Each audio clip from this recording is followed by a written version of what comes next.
Então, galera, como eu estava falando para vocês, no preparativo, no aquecimento para o beta antecipado do Diablo 4, vamos dar uma olhada aqui em alguns vídeos que falam sobre o que a gente pode esperar do Diablo 4. E tem esse vídeo aqui que fala sobre as classes. Por que as classes do Diablo 4 estão reinventando como é que funcionam as classes na série do Diablo? Eu ainda não vi esse vídeo. Na verdade, vai ser o Asmongold reagindo a esse vídeo. E a gente vai fazer um react ao react do Asmongold, que eu sei que vocês adoram como é que eu faço quando eu faço o react do Asmongold. Mas vamos lá. Eu ainda não vi esse vídeo, eu não sei o que ele fala. Vamos botar aqui em português, né? Para todo mundo poder acompanhar. Traduzir automaticamente em português. Vamos embora.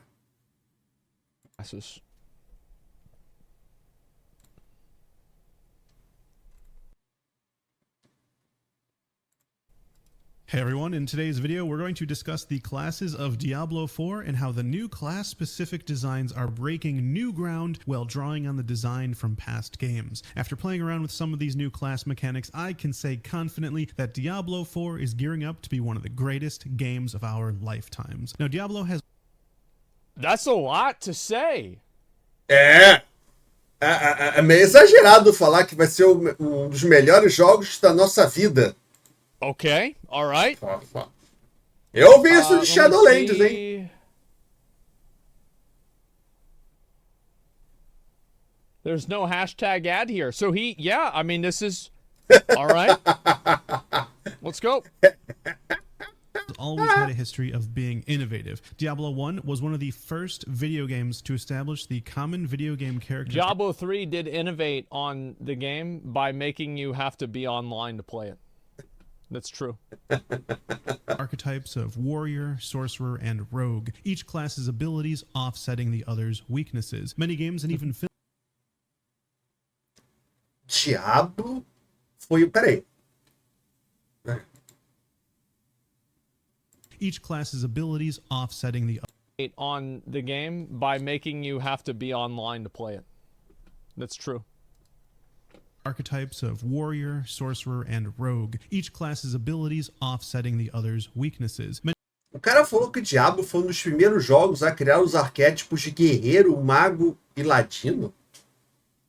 Cara, esses arquétipos existem desde o D&D. Cara, esses arquétipos existem no RPG de mesa desde a década de 70, 80 e nos videogames desde os primeiros jogos de D&D.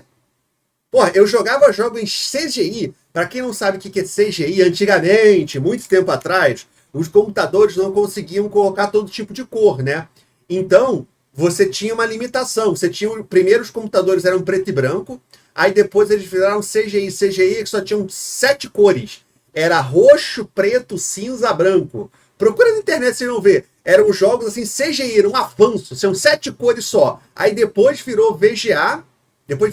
Depois virou EGA, que eram 26 ou 52 cores. Depois veio o VGA, que eram 256 cores. Porra, desde a época do CGI já tinha esses arquétipos.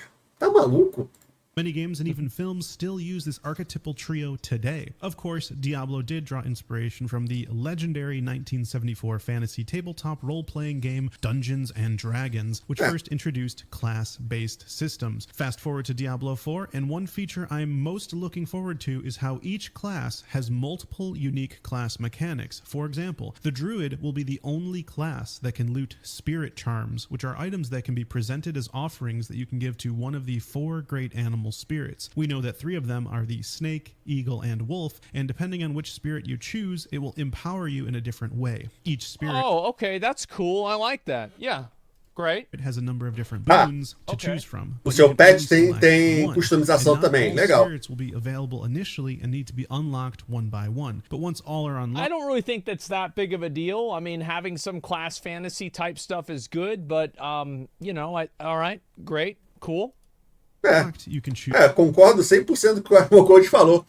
Você ter algum tipo de fantasia com as classes é legal, mas, porra, os jogos também já fazem isso há 20 anos.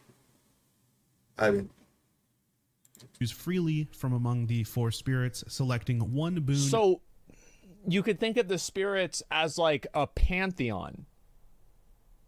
And then, like, after you would do something to maybe gain the spirit's favor or maybe capture it inside of an object on the map that it's in, then you could activate one of the spirits in this, you know, again, we're using this word pantheon here, just a random word I thought of.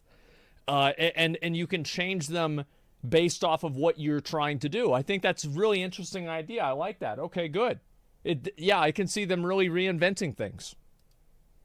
Absolutely. From each spirit, and 1 extra boon from a spirit of your choice once they're all unlocked. Now, depending on your playstyle, the best animal spirit to align with will change. Makes and sense. These animal spirits are located in Skazglen, which is the druid-like zone. Like maybe you could have one that makes it to where like you're unaffected by burning ground. Maybe you could have another one that makes it to where like you can't be stunned if you've been stunned before. Another one that might make it to where walking, if you have like maybe a bleed on you, doesn't do as much damage. Maybe one, if you haven't taken damage for a while, you'll regain flask charges. Like, it's not really that big of a deal, so maybe have that like be like one of the minor spirits. I don't know if they have that. Maybe they should add that too. But like, yeah, this seems really good. I like this. Tudo depende de como é que vai ser, pô. Você tem 4 espíritos, beleza. Você pode customizar você pode customizar esses espíritos, mas como é que você customiza? É um talento que você coloca? É uma trilha de talentos? Se for uma trilha de talento, é basicamente como a gente tinha no WoW, né? Tem no WoW, né? De que o caçador, o ajudante do caçador tem uma trilha de talentos que você pode seguir. Hoje em dia nem é tanto assim, né? Mas como foi um tempo atrás. Depende muito, porque você pode customizar. Você vai escolher qual poder. Aí qual que é o poder? O poder vai diminuir 1% do dano que você toma. O outro vai aumentar 1% do dano que você dá. Depende muito. A Kaspersky ficou maluca, galera! Em comemoração ao mês do consumidor, a Kaspersky vai dar um desconto super especial e super exclusivo que você vai ter o melhor antivírus do mercado por menos de R$2 por mês. Você escutou direito? Menos de R$2 por mês. E o Kaspersky não é só o antivírus. Ele é o antivírus, anti-malware, proteção de privacidade, proteção bancária, tudo isso no mesmo programa. E você pode proteger o seu computador e o seu celular. É isso mesmo. Se alguém roubar o celular, não vai conseguir entrar nos aplicativos do banco. Você vai saber exatamente onde ele está por menos de R$2 por mês. E é só até o final desse mês. O que você tem que fazer? Aqui embaixo vai estar um link. Você vai clicar nesse link e vai usar o cupom. O cupom desse mês é especial. HJ8PFB8. De novo, HJ8PFB8. Só clicar no link, usar esse cupom que você vai ter toda a proteção da Kaspersky na sua casa, no seu celular, por menos de R$2 por mês. Deixa de ser trouxa, pega o plano anual, pega o plano de 3 anos, compra para você, para sua esposa, para o seu filho, para sua filha, para o seu cachorro, para todo mundo, até para o seu cunhado, que vale muito a pena. Kaspersky, promoção do mês do consumidor. Clica no link e usa o cupom HJ8PFB8. Valeu, galera! Depende muito. And outside of the scope of the Diablo 4 beta, like you do more damage, the more mobs are around you. Peaks. So you won't be able to experience this during the beta, and we'll have to wait until the game launch for it. And if you're enjoying this video so far, make Lilith happy and like it. Now, this mechanic reminds me of how World of Warcraft really nailed it on class identity, giving class-specific quests such as earning and crafting your totems as a shaman. I'll definitely agree with this. Like classic WoW, like I would say class identity in the no 100%. Like class identity was great in vanilla WoW, BC, and Wrath. I think class identity started to wane in Cataclysm. É, sou obrigado a concordar. Essa questão da identidade das classes caiu muito Yeah, this was cataclismo. awesome. We also saw something similar with Final Fantasy XIV, with each class having its own job-specific quests. And it Exato. seems to me that in many ways, elements from MMORPGs are coming to Diablo 4, which is something that has Yes. never been done before, and I believe has the potential to... Eu acredito que ele esteja falando da série Diablo, né? Mas isso é uma das coisas que me deixa mais empolgado. Hoje, eu até gravei um vídeo falando sobre isso. Por que eu tô hypado pelo Diablo 4? Uma das coisas que tem me deixado mais hypado é esse conceito de que não só a Blizzard vem fazendo, mas todos esses jogos de ação, eles estão olhando para o que os MMOs estão fazendo, não só os Action RPGs, e trazendo essas coisas para dentro do Diablo 4. Foi o que o Lost Ark fez, O que os MMOs fazem? Ah, legal, talvez isso funcione no nosso jogo. Veio trazendo, sabe? Undersummer também fez isso. Tem o outro, Wolsen, sabe? Cada um, claro, fez alguns mais, outros menos, né? Não só MMOs, é porque MMOs é o que a gente está mais acostumado aqui, mas não só MMOs. Então, os MMOs, eu acho que eles olham mais para os MMOs, e faz sentido, porque MMOs são jogos online, são jogos multijogadores. Então, teoricamente, um sistema de um single player talvez não funcione no jogo do Diablo. Agora, um sistema do MMO, teoricamente, se não funcionar, é só você fazer uma certa adaptação, porque também é um jogo que está sempre online, né? E você está jogando com outros jogadores. Eu queria muito ver um Battleground no Diablo, nesses Action RPGs, como é que funcionariam, né? Não é que... E aí é interessante, porque aí o Diablo não vira um MMO. Ele é um Action RPG com elementos de MMO. Tudo bem que você pode chamar de MMO, porque hoje em dia as coisas são muito mais entrelaçadas do que era antigamente, né? Esses conceitos são muito mais complexos de você definir, e também não faz a menor diferença se é MMO ou se é Action RPG. O que importa é ser divertido. Redefine the ARP genre for decades to come. But that's not the end of the druid-only mechanics. Druids also have a chance to deal crushing blows to enemies when using earth skills, which reduce the enemy's life by a flat percentage of their total health. Of course, this can be extremely powerful, and it appears that this effect will be reduced against bosses and other players. So it's like the gem in Diablo 3. And another mechanic that isn't just for druids, but also barbarians, is Fortify. This causes them to take 30% decreased damage until the amount of fortified life is removed or it wears. Fortify.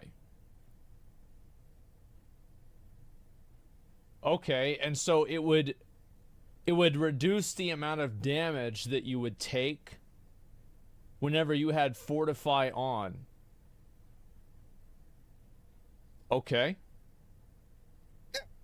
Yeah, I don't think that we have a game that's used Fortify in that way before. This is the first time. É um shield diferenciado. Now, Fortify is an interesting new mechanic that makes barbarians and druids some of the tankiest classes in the game because no other class has access to it, which really adds to the class fantasy of being a bruiser. I actually don't like... Well, isn't this the way that Diablo 3 worked too? Where in Diablo 3... like wizards just passively took more damage than barbarians because wizards supposed to be at range and barbarians weren't. So like, yeah, this is, I mean, that's how it was all the time.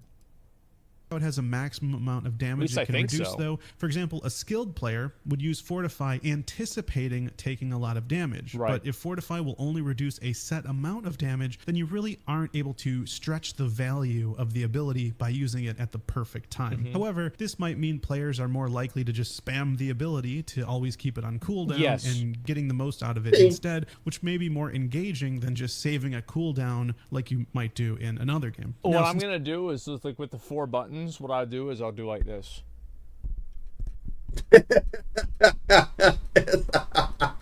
Exato.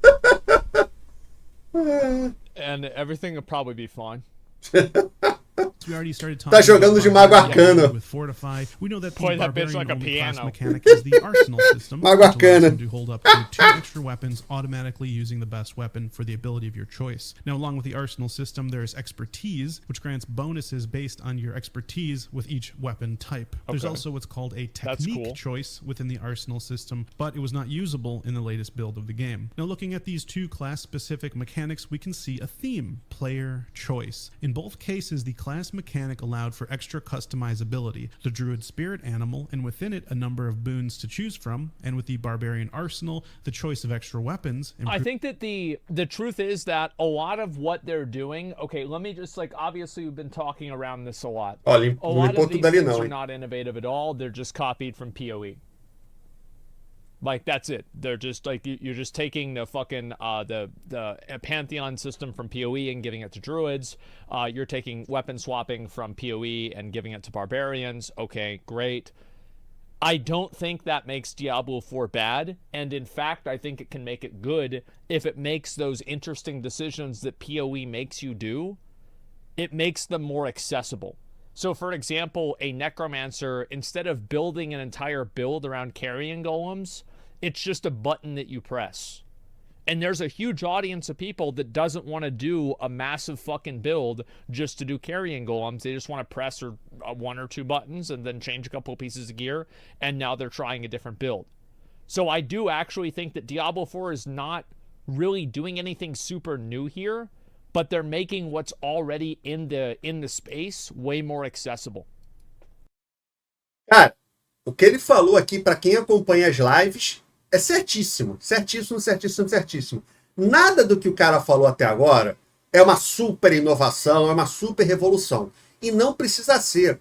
Muitas vezes os jogadores têm essa ideia, mas o outro jogo já fez isso. Galera, o World of Warcraft é o maior MMO que já foi lançado, apesar de todos os problemas.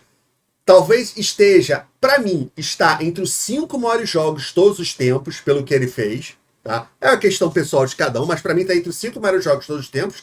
E a grande inovação do World of Warcraft não foram sistemas. Foi o quê? Foi casualizar um jogo, um conceito, um tipo de jogo que já existia. World of Warcraft, os jogadores mais novos acham que o World of Warcraft revolucionou, trouxe ideias novas. Basicamente, nada do World of Warcraft é uma coisa que a Blizzard inventou. O grande achado do World of Warcraft foi fazer o sistema de leveling muito mais fácil, muito mais casual através das quests. Que o EverQuest já tinha começado. O World of Warcraft foi mais longe. As raids, EverQuest, sacou? Tudo, se você for para analisar assim, a interface é do Asheron Call 2, se eu não estou enganado, a interface.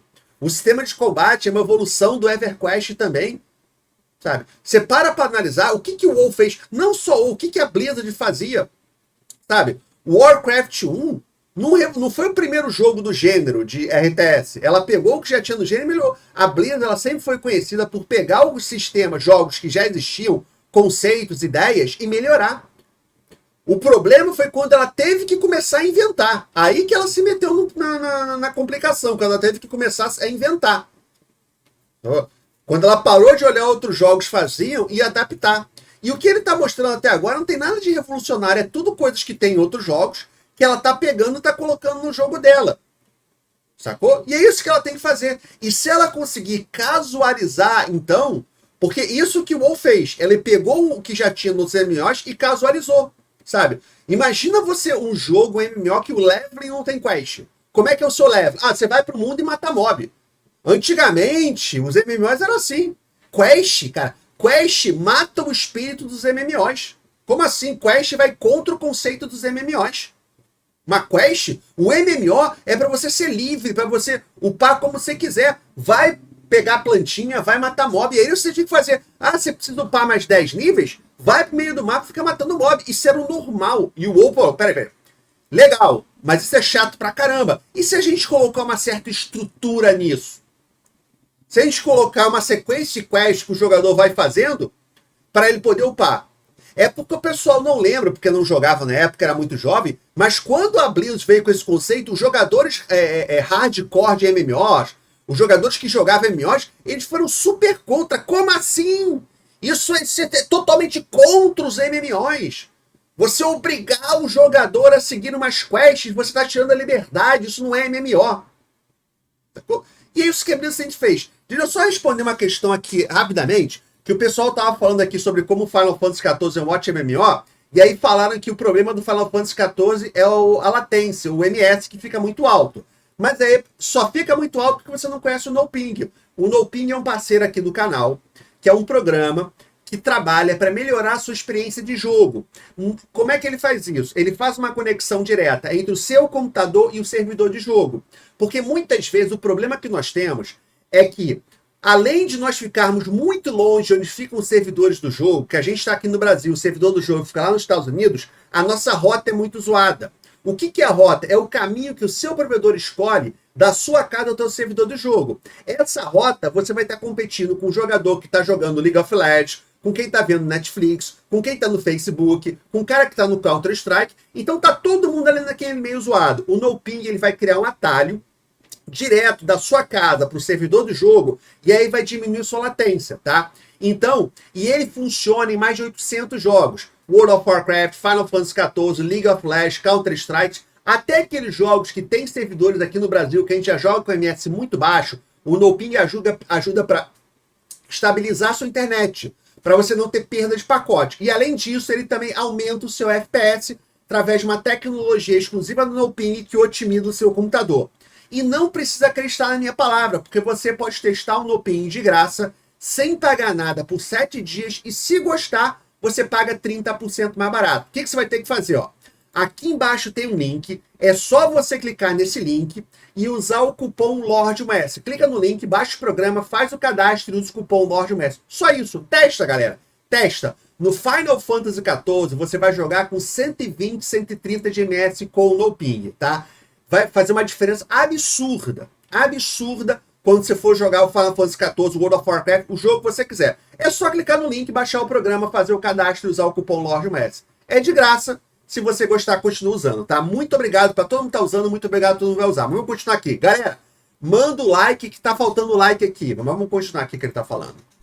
Proving expertise for those weapons, and then selecting your technique. This appears to be a deliberate design by the Diablo 4 team that I like because if I'm playing with a friend, and we're both druids, we can play very differently based on the spirit animals we selected, the boons within them, and of course a ton of other customization that ultimately leads us to play differently, look for different items, and so on. And what I like about this is that... Does Diablo 4 have Magic Find on gear? Like Magic Find on gear that you have to choose? Do we know that? É, não sabemos. I hope not. Yeah, I've always thought, guys, I know this might be an unpopular opinion, Magic Find is a shit mechanic. Opa, não fala isso que o YouTube não gosta. In New World, it was a shit mechanic in Diablo 3, and it is a shit mechanic in PoE. Ferguson, general manager of Diablo, has stated in an interview that early on, you can easily change your skills and customization choices, but there becomes a point... Cara, isso aqui me lembra, porque eu não joguei muito Path of Exile. Isso aqui me lembra muito a trilha de talentos do Final Fantasy X. Now, this reminds me a lot of the que quando eu comecei não entendia nada e comecei a escolher coisas malucas. And you can only do it 3 times for each time you cleared the Den of Evil. Of course, later on you can get more chances to reset, but it's not easy to reset your skill tree. And I actually like this a lot. If you can reset... I don't. Não, tá maluco? Be able to reset my skill tree whenever I want to. Exatamente. I don't want to have an arbitrary restriction in a game that's already built for seasons. Exatamente. I don't want to waste my time. Exato, pô. Que nem o sistema de profissões do World of Warcraft. Botou no lugar errado, não tem como resetar. Esse é um conceito antigo, de jogos antigos, que não funciona mais. Porra, deixa eu trocar a hora que eu quiser, pelo amor de Deus. I just want to try it. Like, if I get a new item, like, it's like, oh, wow, this is really good. I just want to try this, do this item. Exato. I don't want to be punished for that. That's stupid. Like, I have other things that I want to do. I want to play the game. Set your specializations and choices, then it makes them much less meaningful, and you put a lot less thought into them. But if it's different... That's not true at all. I think that you put a lot of thought into what you're going to use at all times. And, of course, é o contrário. O cara tá dizendo, ah, não, se você puder respeitar a hora que você quiser, você não pensa muito da sua escolha. Não, cara, se eu não posso respeitar a hora que eu quiser, eu vou entrar num guia, ver qual é a melhor build e vou usar aquela. Agora, se eu puder trocar a hora que eu quiser, eu vou testar 10 builds. Porra, eu não posso trocar a hora que eu quiser, eu vou pegar a melhor build, eu ficar achando tempo pensando, pegar a melhor build, porra. You're going to think about it less if you don't have to worry about it. But there are a lot of things that you don't want to have to think about. Like if there's a wasp in your room, you're going to put more thought into where you're standing in that room. But wouldn't it just be better if the wasp wasn't in the room? Parece meus exemplos de comida. But putting more thought into things and making it more meaningful does not make it better. Blizzard tried this with Covenants in Shadowlands, and it was bad. Exato. They tried it with Legendaries in Shadowlands. It was bad. Exato. Stop doing it. Exato. Para de punir o jogador. Difficult to reset skill points and other class-specific mechanics. Players will be much more careful and thoughtful with their character builds. It almost No, they won't. They will. The only time they will be more careful, and also like being more careful. What does that mean? What being more careful means? It means going on Twitch and asking whoever is streaming, asking Quinn, what's the best build? Exato. What's the best build to do the most damage and not die? And you get the best loot and it's easy. Se eu não posso trocar a build, eu vou pegar a melhor, vou all gastar this is tempo going to do whenever testando. you create these like massive like artificial fucking friction mechanics, Faz mó sentido. all these things do is they just make people metagame even harder. Sem propaganda. Não tô recebendo nada de você. tease players are going to re-roll their character once they realize they messed it up. I remember doing that in Diablo 2 as a kid, and honestly, it just made me respect the game so much more as being challenging. Now, if you look at the book... For me, it didn't. Like, I had the same thing happen in PoE, and I quit the game. Because, like, I realized I had built my character in a way that was, it was bad, and I would take a really long time to, like, redo it, and I just quit. Because it's like, I don't want to do this again. Tem que perder tempo fazendo uma coisa que eu não quero porque eu errei, porque eu não estudei o jogo antes. For example, the Necromancer's class mechanic, it allows for a number of different play styles. If you want to command legions of skeletons, you can, or if you like the this is Dark really Spellcaster theme without the summons, you can also customize your build like that. Now, the first thing that comes to my mind is the Death Knight in Wrath of the Lich King. You can get a permanent ghoul if you go unholy, and you don't if you choose the other specializations. Right. Now, the Book of the Dead lets you choose to have only a golem, or the biggest possible summon army possible, or the opposite, no summons at all. When I played, there was even a lot of customizability a layer deeper. For example, you could choose skeletons that are attackers, and they have less health and armor, but deal more damage. Or you could choose the tank skeletons, which actually have shields and soak like more meat damage. Shields. So there's even more customization after Another you make your innovative initial choice idea of summons or no summons. Now, I would say the first part of this isn't anything new. Necromancers could already choose to not be a summoner, but customizing your summons is a cool new feature that I'm actually glad they added. Now, again, like what they're doing is they're just taking PoE systems and they're making them more accessible to a broad audience. Which is really, I mean, like, I'm memeing on Blizzard for this, but that's what they did with WoW. They took a lot of their quest systems and they made them accessible for a Ele wider copiou o que eu audience. falei And antes. World of Warcraft was the biggest game. So yeah, good job. Blizzard's back to their roots. Gets the enchantment system. This allows access to 3 extra skill slots called the enchantment slots. A spell placed into an enchantment slot becomes a passive skill. For example, Meteor will just periodically... Só responder aqui uma questão aqui que foi levantada que é bem interessante sobre esse assunto, que assim, o Mickey Mouse falou o seguinte, olha, não vejo problema em penalização e muitos jogadores não, afinal Path of Exile é se não um dos maiores jogados nesse estilo. Olha só, mas aí a gente vai entrar na mesma questão que eu estava falando em relação antes ao World of Warcraft, tá? Primeiro, eu estou falando aqui da minha opinião, o que eu acho. Mas o que World of Warcraft, o que você está falando poderia ser levado exatamente para a questão do World of Warcraft. Porque quando o World of Warcraft chegou, ele tirou todas as penalizações porque ele percebeu o seguinte, olha, o jogo, os MMOs, tem um conceito interessante, tem um conceito bom, tem ideias legais, mas eles não conseguem atingir a massa do público, porque ele tem alguns sistemas que vão contra você trazer esse público que não é o seu público tradicional dos MMOs. Então o que a gente vai fazer? A gente vai fazer um MMO, mas a gente não vai fazer um MMO para jogadores de MMOs. Nós vamos fazer um MMO para o mercado, para o público de uma maneira geral. Porque se eles tivessem pensado assim, o que eles iam pensar? Ah, peraí, EverQuest é o maior MMO do mercado, então vamos fazer só o que EverQuest faz. Porque ele é o maior MMO do mercado, é o que funciona, vamos copiar ele, sacou? Só que eles foram além. Olha, EverQuest é o maior MMO do mercado nesse momento. Vamos pegar os conceitos de EverQuest, mas vamos fazer de uma maneira que eu consiga atingir mais público. Porque o Path of Exile Eu não sei direito, mas eu acho que ele é o maior action RPG hoje do mercado.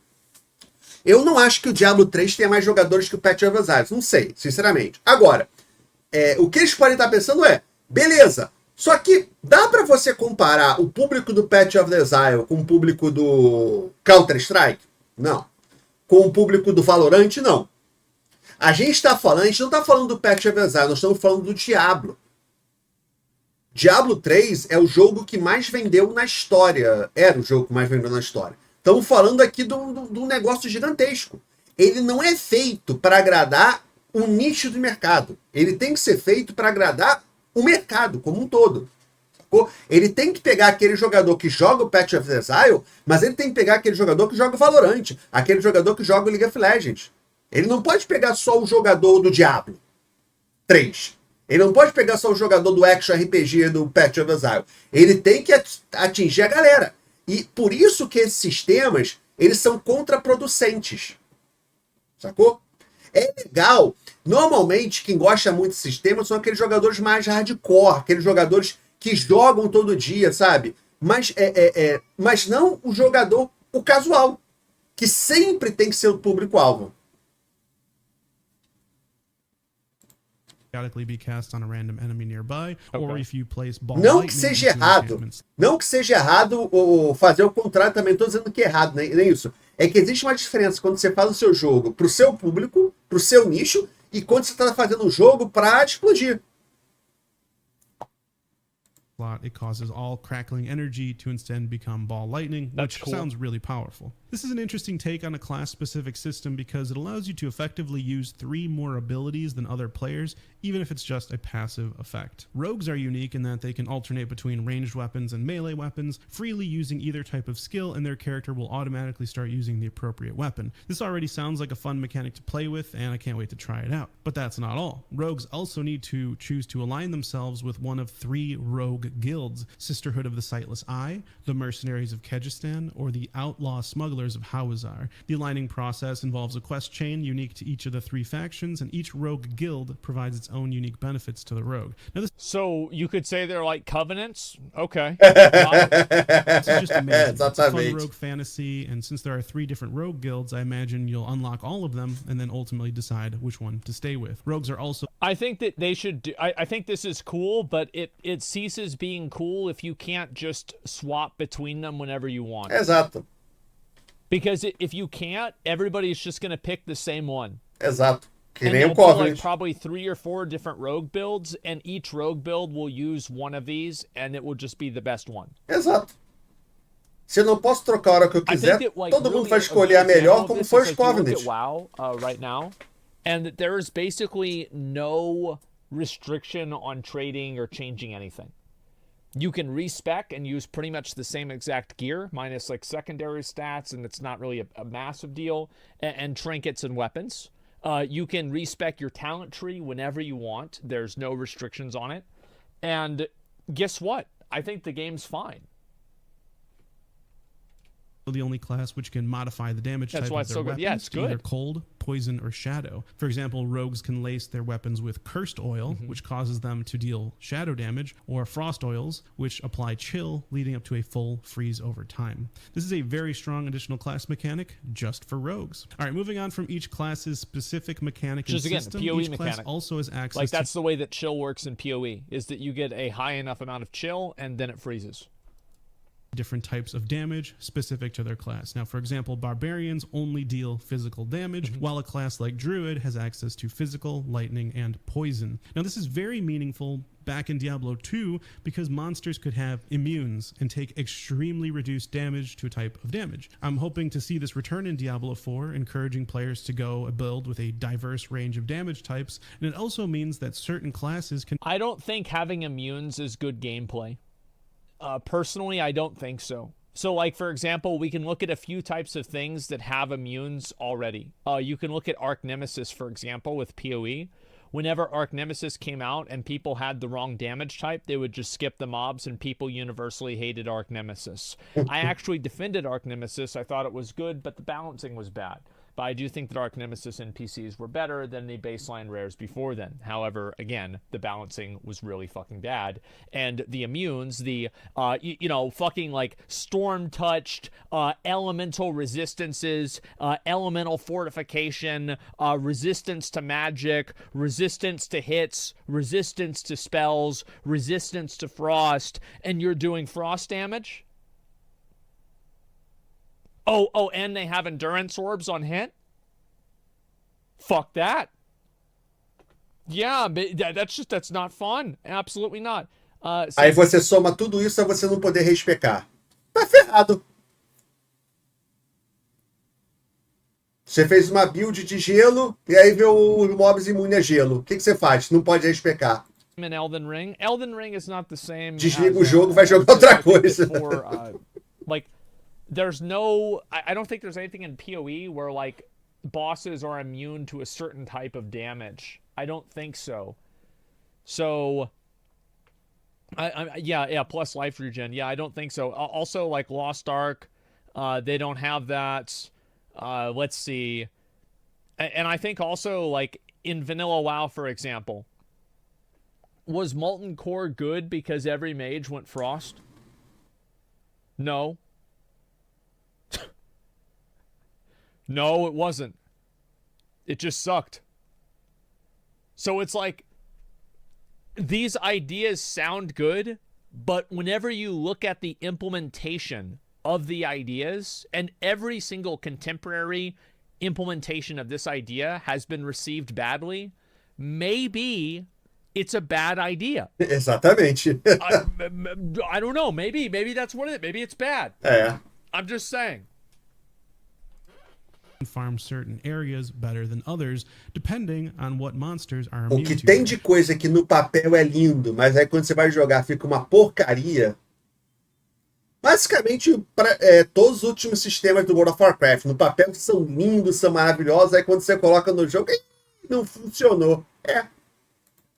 I think this really adds a lot of depth to the game, and I really can't wait to see if they end up implementing it. From what we know, and I'm sure there's a lot we still don't know, Diablo 4's classes are looking fun, unique, and compelling enough that you'd want to play all of them at least once. There's a lot of systems and mechanics that have never been done before coming to Diablo 4, and some that are definitely coming from MMORPGs, but personally, I can't wait to give it a try. Let me know in the comments what class you are going to play, and if you liked this video, you might like this video shown on the screen. I'll see you Eu acho que esse cara é fãzaço do Diablo 4, que é outro vídeo dele, isso é genial. there. Okay, let me go back and I'm Hey everyone, in today's video, we're going to discuss the... Sorry about that. It auto plays. I can't turn it off. Not with the playlist on this. I don't think that a lot of these things are good, and I do think that some of them are. Like, for example, we can all have fun and meme about how really a lot of the systems that Diablo 4 is using are just simplified versions of the PoE systems. However, I think that's what Blizzard has always excelled in. They have excelled at taking a working idea that's extremely fun and good to play, and then making it more accessible to a wider audience, and then putting it out there. That's exactly why World of Warcraft is so successful for so many years. Acabei de falar isso. They perfected, simplified, and took all the bad stuff out of MMOs, and they kept the good stuff, at least for the time. I do not think that having to remake a character because you decided to build your own spec instead of just following the YouTube guide that tells you exactly how to play, because that is exactly what it will cause people to do. I do not like the idea that people have that these things exist in a vacuum. Like, they think people are just going to play the game and that's it. No. They're going to play the game. They're going to look things up about the game. They're going to figure them out. And if they don't, the thing is also the people that aren't looking anything up about the game. So imagine you are a casual 9 to 5 Andy, 1.5 hours a day to play. Okay? And you level your character to 65. And you find out that in order to change your build that's not working, because that's clearly what's going to happen, is you're going to make a bad build, you're going to hit a wall, and then you're going to look it up, or you're going to quit, one or the other. But let's say you do look it up, and you see that in order to respec your character from 65 in the right way, it would actually be faster to just level a new character. You quit. Exatamente. Because you just don't have time for that. Exatamente. So who is this for? Because it's actively harmful to casual players. Yes. It is restrictive in a way that is not enjoyable to hardcore players. Who are you helping? Who is this for?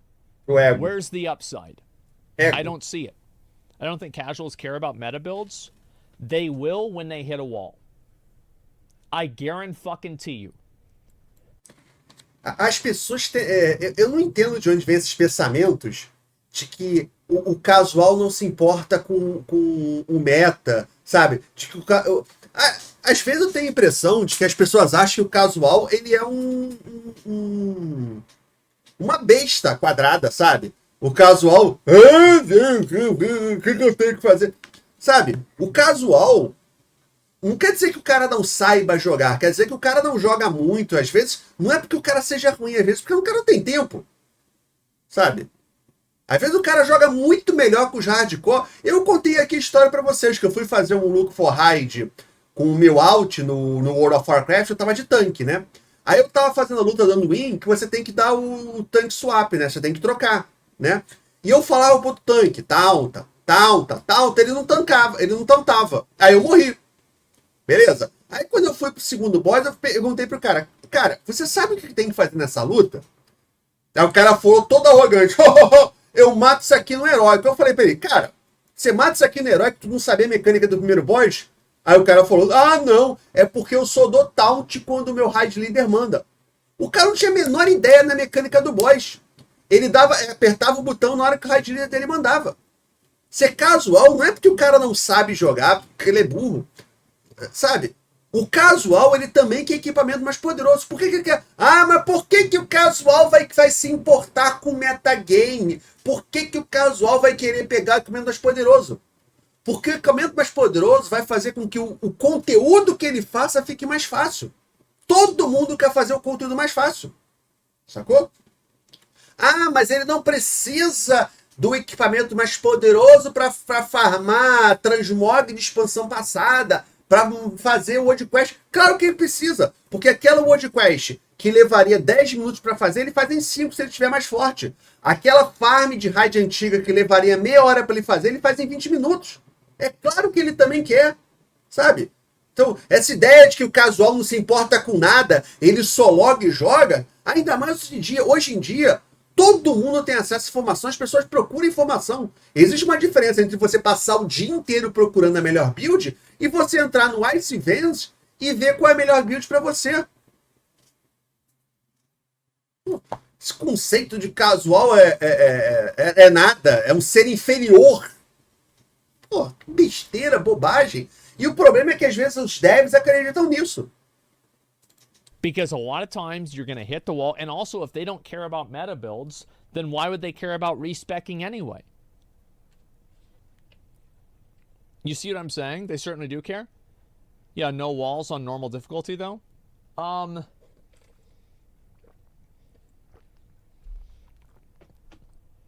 are going to be no walls on normal difficulty. Claro que vai, porque a parede não quer dizer só você não conseguir passar. Quer dizer você levar meia hora numa luta que deveria levar 5 minutos. E aí o cara na semana seguinte ele não vai fazer. Ele vai para outro jogo. Okay, then why make walls on... then why have it? If it doesn't matter what you pick, and you're going to win no matter what talent points you pick, why make it to where you have to invest in it? Why not just let people play what they want? So if it doesn't matter anyway, then why restrict it?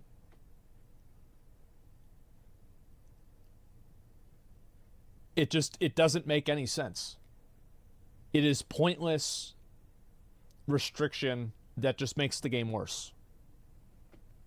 Restrição por restrição. I'm wasting my time building a character, I ain't doing it again. Yeah, exactly.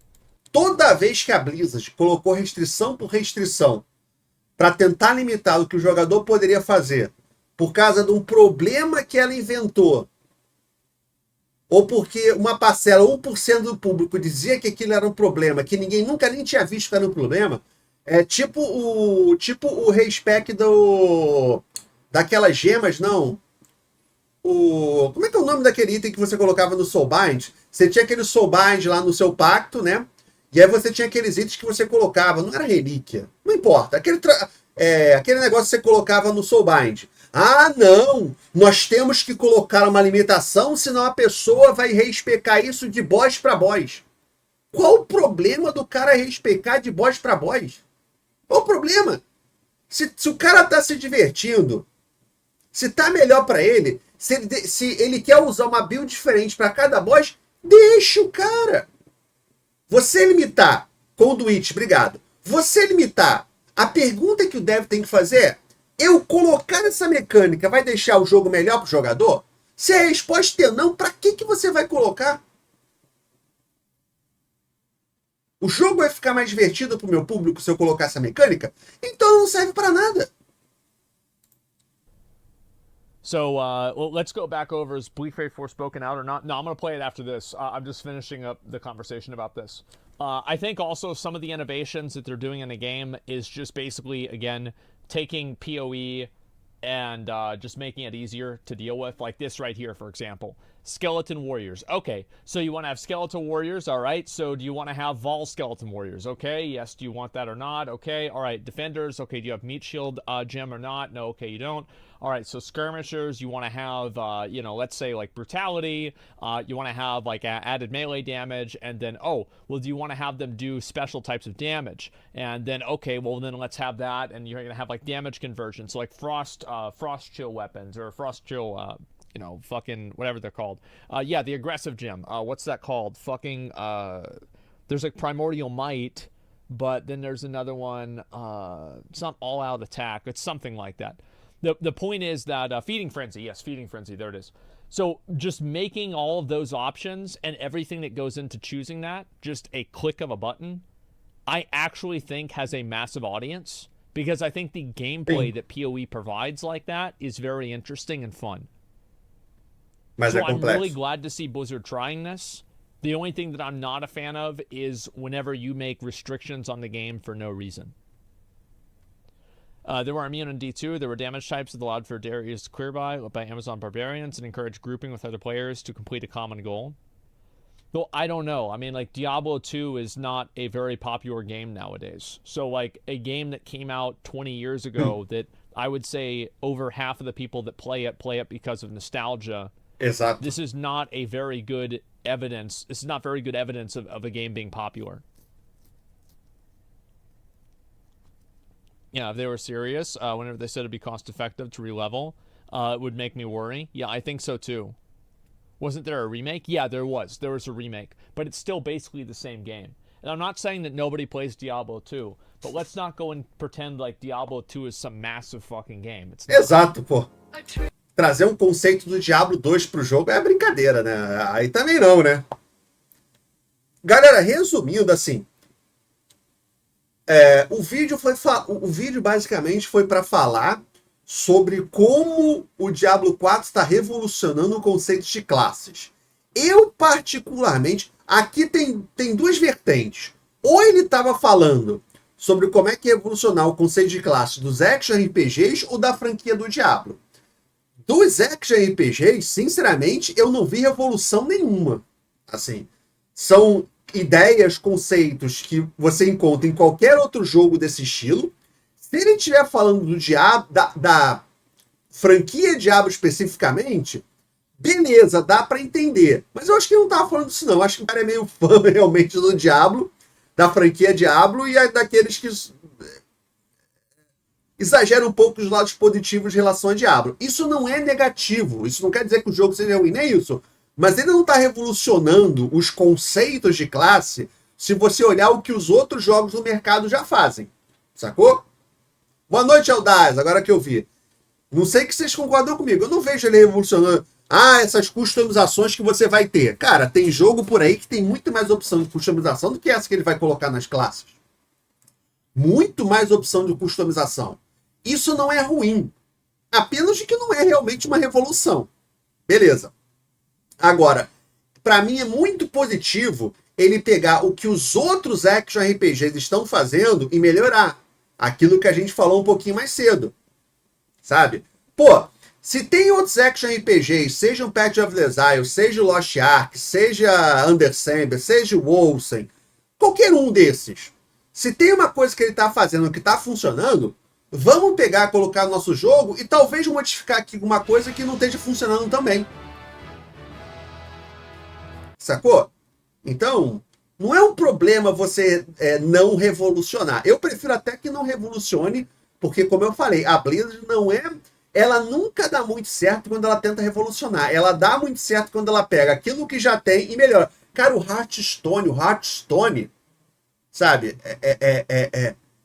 É super inspirado em outros card games. Só que visualmente ele é muito mais bonito que os outros card games, né?